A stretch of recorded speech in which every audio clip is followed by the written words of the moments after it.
네, 반갑습니다, 친구들. 오늘은요, 평균과 가능성이라는 6단원 어떤 내용으로 교과서 되어 있는지 살펴보도록 할게요. 여러분, 평균이라는 거 말에서 느껴지는 어감이 어때요? 평평하다, 고르다라는 뜻이죠. 일상생활에서도 이 평균이라는 말은 굉장히 많이 쓰이고 있습니다. 자, 연수랑 슬기가 클립을 돌려서 원형 안에 맞춰서 이기는 게임을 하고 있는데 점수를 얻는 게임을 하고 있어요. 그런데 뭔가 슬기가 불만이 가득 차 있어요. 공평하지 않다고 하네요. 왜 공평하지 않을까요? 이 그림을 잘 보세요. 또 평균과 가능성이라는 건 우리 일상생활에서 언제 쓰이냐? 그렇죠? 이렇게 게임을 할 때 게임을 하는 이 친구들의 모습, 평균과 가능성을 이용한 게임이고요. 그다음 내일 날씨가 어떨까? 이 친구의 생각. 운동회를 하고 싶은데 여러분도 운동장에서 뛰어놀고 싶죠? 그러면 내일 비가 올 가능성은 얼마나 될까? 그리고 또 이 남자친구와 여자친구가 이야기를 하고 있어요. 클립의 수를 대표하는 수는 얼마일까? 자, 클립이 여러 숫자로 상자에 들어있는데 얼마나 될지. 그리고 이 공이, 볼링 공이 볼링 핀을 전부 다 쓰러뜨릴 가능성에 대해서 또 이야기를 하게 되네요. 우리 이런 숫자의 개념에 대해서 이미 4학년 1학기 때는 막대 그래프를 통해 배웠고요. 4학년 2학기 때는 꺾은설 그래프를 통해서 여러 가지 날의 수를 기준에 맞춰 이 연도라는 기준에 맞춰서 표시해보는 그런 활동을 했었습니다. 그리고 이제 5학년에 올라왔기 때문에 자료를 대표하는 값, 이것을 우리가 평균이라고 이제 다 한다고 교과서에 살펴볼 건데요. 그럼 이 실생활에서 평균을 활용한 예를 찾아봄으로써 여러분이 자료를 대표하는 값을 평균이라 부르고 이런 상황에서 평균을 이용하는구나. 이런 개념을 정리할 수 있겠어요. 그리고 일어날 가능성, 비가 올 가능성, 누가 이길 가능성, 투호의 경기에 맞출 가능성, 이런 가능성들을 말과 숫자로, 수로 표현해 보자라는 게 이번 단원의 중요한 점입니다. 그러면 일단 평균이 뭔지부터 알아야 되겠죠? 슬기라 연수가 30, 31, 29 이렇게 다양한 숫자가 써져 있는 클립 박스의 안에 클립의 개수가 있다고 해요. 그러면 대표적으로 한 상자에는 클립이 몇 개 들어있을까?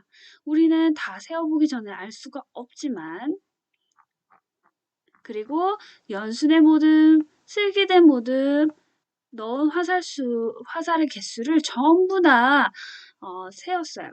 그럼 이것을 이용해서 대표적으로 어떤 모듬이 더 잘했는지 비교를 하려면 어떤 대표하는 값이 딱 있어줘야 되거든요. 그래서 연수의 모든 투표기로 5, 6, 4, 5를 모두 더해서 4명이잖아요. 4명으로 나눴으니까 5점이 나왔어요. 이게 바로 연수의 투표 기록을 대표하는 값이에요. 연수의 대표값을 알았기 때문에 슬기네 모듬의 투 기록 대표값도 알 수가 있겠네요. 둘을 비교할 수 있겠네요. 결국 둘 사이에 누가 더 잘했는지 판단할 수도 있겠네요. 그렇게 도와주는 수학적인 개념, 우린 뭐라 한다? 네, 평균이라고 한다. 그래서 평균에 대해서 약속을 합니다. 그런 다음에는 평균을 직접 구해볼 거예요. 자, 이렇게 친구들이 넘어뜨린 볼링핀을 하나하나 블록으로 바꾸어서 설명을 하고 있어요. 그런데 이 친구들이 대표적으로 쓰러뜨린 수를 대표적으로 딱 한 수만 꼽으라면 하기 어렵겠죠? 그래서 이것을 하나의 종이띠로 만들어서 블록으로 만들어서 다 이어 붙이는 거예요. 그리고 나서 4등분 하는 겁니다. 그렇게 되면 4명이서 쓰러뜨린 볼링핀의 개수를 다 더한 다음에 4로 나누어서 평균, 다시 말해 대표적으로 한 친구가 쓰러뜨린 대표적인 그 값이 나오는 거죠. 그럼 평균을 구할 수 있는 두 번째 경우를 보겠습니다. 이렇게 우리가 막대 그래프에서 나타냈던 것과 마찬가지로 표시를 해보는 거예요. 그렇게 해서 이 중기 점수의 평균을 구할 수가 있을 겁니다. 자, 이것은 어떻게 구할 수 있을까요? 전부 다 표를 합계를 한 다음에 자, 이렇게 튀어나온 친구들을 평평하게 평균의 뜻이 뭐예요? 평평하고 고를 균자, 평평할 평, 공평할 평자를 써서 이렇게 볼록볼록한 친구들을 옮겨주는 거거든요. 그래서 이 친구도 옮겨주는 거예요. 그렇게 해서 이것을 평평하게 만들어서 어떤 값을 해도 한 이 정도는 돼 라고 우리가 말할 수 있게 하는 거거든요. 그래서 방법이 두 가지가 나오게 되는 겁니다. 그래서 평균을 구하는 방법, 이것을 여러 가지 방법으로 우리가 정리를 해서 다시 한번 정리하게 될 거예요.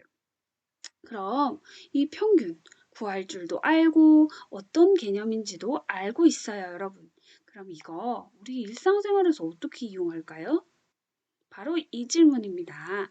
자, 우리가 평균을 이용해서 일상생활에서 하는 활용하는 방법이 뭐가 있었어요? 아까 대표적으로 우리가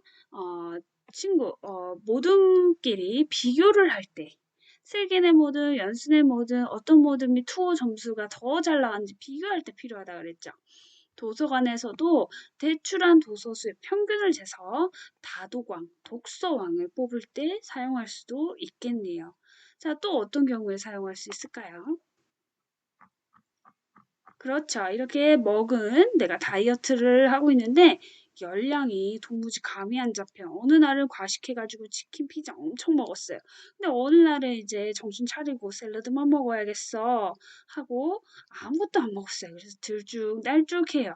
그렇지만 연수는 일주일을 기준으로 봤을 때 얼만큼 섭취를 했나, 얼만큼 먹었다라는 판단을 우리가 내릴 수가 있게 되는 거죠. 무엇을 이용해서? 그렇죠. 평균.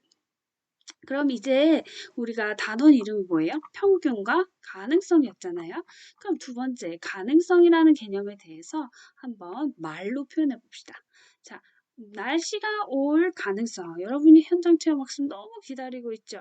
날씨가 올 가능성. 오늘의 날씨, 어, 눈이 올 가능성, 비가 올 가능성. 이렇게 일이 일어날 가능성을 생각해 보고 여러분이 어느 정도에 해당하는 건지 동그라미 표를 해보면서 가능성을 불가능하다, 아닐 것 같다, 반반이다, 확실하다 이런 식으로 경우를 다 나누어서 알맞게 말로써 표현을 해봅니다. 그래서 이렇게 가능성은 우선 말로 표현할 수 있고 여러분이 직접 말로 표현을 해볼 거예요.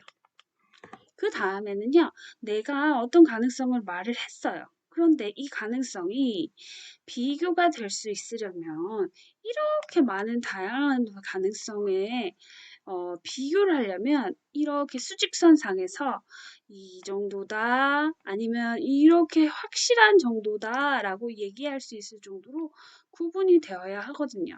그래서 누구누구의 의견은 가능하고 누구누구의 의견은 절대 일어날 수도 없는 일인지 여러분이 판단을 할 수 있게 되는 겁니다.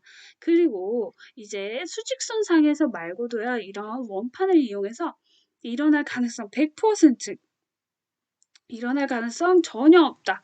이제 숫자로 말할 수 있게 일단 시각화, 그림을 그려봅니다. 그래서 뭘 한다고요? 숫자 100이면 100, 30이면 30, 20이면 20 숫자로 나타낼 수 있는 연습을 할 건데요. 여기 교과서에서는 0부터 1까지의 수 중에서만 고르라고 해요. 마치 원판에 0부터 그 다음에 시계바늘로 해서 다시 12시가 될 때까지 그게 그럼 1이 되는 거죠. 그 케이크, 피자를 다 채우는 정도가 1이라고 봤을 때 우리 분수 개념에서도 많이 봤잖아요.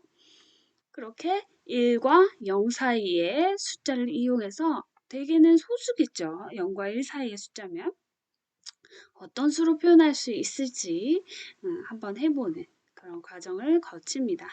그래서 이제 반야구를 할 때 우리가 공격을 해서 이길 확률, 또 공격을 하게 될 확률 이렇게 무엇을 던졌을 때요? 이렇게 동전을 던졌을 때 어떻게 선생님 확률이란 말을 많이 지금 사용하고 있는데 가능성이라는 것을 이제 중학교 때는 확률이라고 이제 자세하게 배울 거예요. 지금은 가능성이라는 단어에 좀 더 집중을 해주세요. 그렇게 해서 먼저 공격을 하게 될 가능성, 동전의 앞뒷면을 따졌을 때 어떤 가능성이 숫자로 표현될 수 있을까? 어느 정도의 숫자로 표현할 수 있을까? 그러면 이번에는 동전의 두 가지 면이 아니라 1, 2, 3, 4, 5, 6의 6가지 면을 가지고 있는 이 주사위. 이 주사위 같은 경우는 1일 이상일 가능성, 짝수일 가능성, 홀수일 가능성, 주사위 눈의 수가 7일 이상일 가능성 있을까요? 이런 것들을 다 따져보면서 가능성을 숫자로 표현하고 숫자로 표현하는 것이 정말 우리에게 편리하구나, 잘 와닿는구나, 누구나 숫자로 가능성을 표현할 수 있겠구나 하는 걸 배웁니다. 그렇기 때문에 우리는 이제 아이스 쇼 참가권을 주기 위해서 친구들이 대회에 참여했을 때 각각의 점수, 평균의 점수, 대표의 점수를 이제 최고점과 최저점을 빼고 구할지 아니면 전부 다 포함해서 최고점, 최저점 상관없이 구할지 그런 것들을 판단해보는 일상생활에서 판단해보는 그런 경험을 합니다. 그래서 우리 실제로 김연아 선수나 아사다마오 같은 피겨 스케이팅 하는 선수들은 어떻게 우리가 순위를 구했는지 알 수 있을 거고요. 그 다음에 그럼 이제 운동 종목별로 우리가 주로 체육에서도 이런 평균이란 개념을 많이 사용하고 있구나 이런 것들을 알게 될 겁니다. 그래서 일어날 가능성에 대해서도 우리가 평균에 대해서 배웠기 때문에 말로 한번 표시해보고 그 다음에 멈출 가능성 숫자로 나타내는 것까지 해보는 게 우리 단원의 목표였죠. 그래서 우리 단원 초반에 다루었던 회전판에서 공정한 놀이를 하려면 일어날 가능성이 똑같아야 된다. 그러려면 어떤 규칙이 있어야 할까? 여러분이 직접 정해볼 수도 있겠죠. 자, 그래서 우리가 6단원에서 평균과 가능성에 대해서 자세히 수업 시간에 알아보도록 할게요. 자, 모두들 수고하셨습니다. 수업 시간에 또 만나고 익힘책 공부도 선생님하고